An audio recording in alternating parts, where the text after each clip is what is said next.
Before you begin, remove the base enclosure, battery, and SD card reader. Removal. Take the removed SD card reader board and turn it over.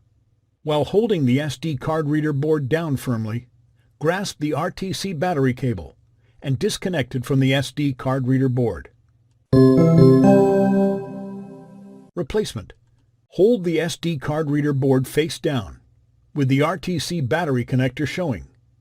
Insert the RTC battery cable into its connector on the SD card reader board.